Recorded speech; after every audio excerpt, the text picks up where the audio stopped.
Well, here's my question. I went into all my units, I assessed the value of every appliance, and I sent that to my CPA.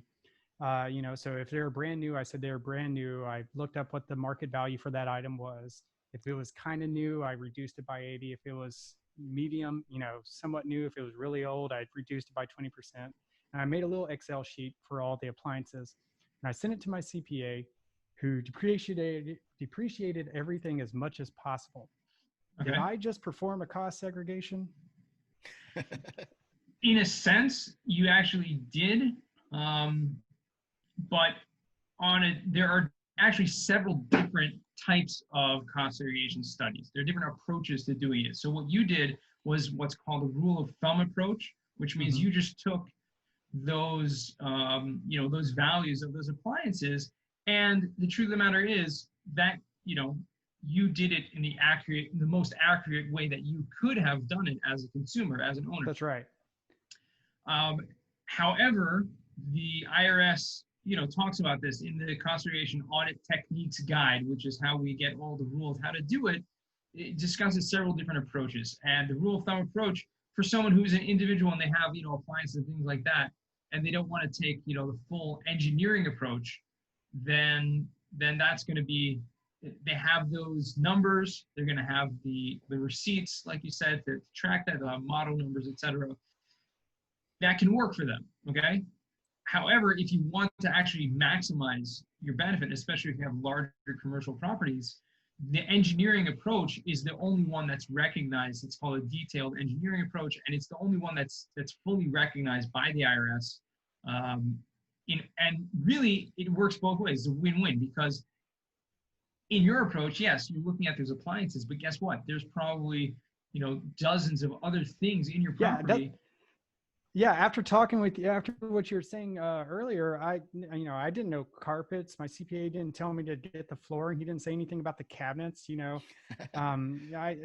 There's a whole list. I could have depreciated way more items. I could have had a larger depreciation across a larger loss had I, gone to a cost segregation expert and gotten this information and had them do the engineering approach. So for the most part, there's a lot of things that you miss, right? if you're just trying to do it yourself. I have 23 units, something like that. So it was just something that my CPA was like, and this was before I learned about cost segregation.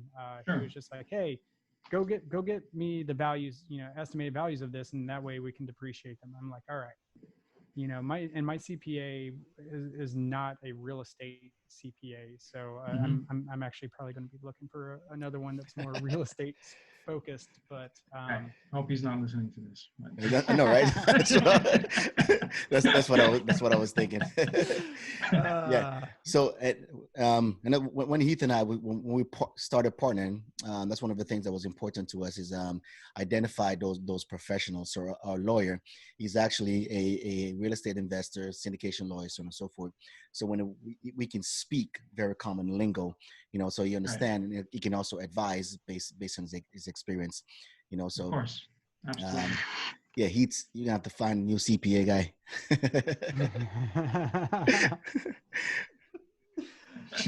I just talk. Just keeping it real. We're very open, honest, and transparent here at the Multifamily Real Estate Experiment Podcast.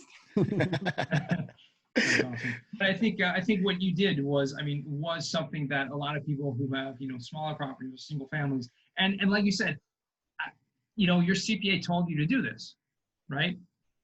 Now, in my experience, and we've done as a firm, like I said, I've only been with Madison Specs for about 3 years, been in business for 15 years, and the CEO and other of the executive members have been doing cost segregation for even longer than that, before they founded the company. What we've seen is that the majority of the question we get asked a lot is, why didn't my CPA tell me this? Or why don't people do cost segregation? Or how do people don't know this? And the answer is, guess what? Their CPA didn't tell them about it. Why not? Probably because either, first of all, it's a very small section of the tax code.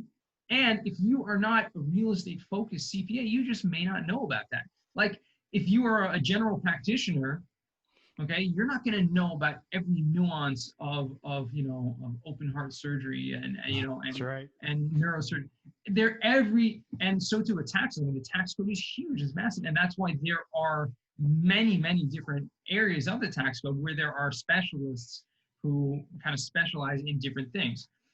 I wouldn't take, if I was a real estate professional and I know that there are so many tax deductions for real estate owners, I would want to have a real estate focused CPA because they're going to be able to maximize and they're going to treat me, just like I would go to a doctor who was, specialized in that area. I would go to them. So that's what a cost segregation firm does. And most CPAs don't even know about it, to be honest with you. I mean, the big CPA firms do it in-house.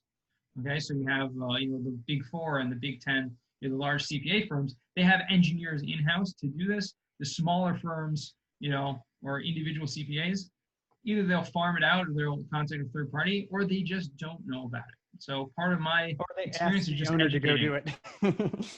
Or they ask the owner to go do it, which means they really don't know the first thing about it.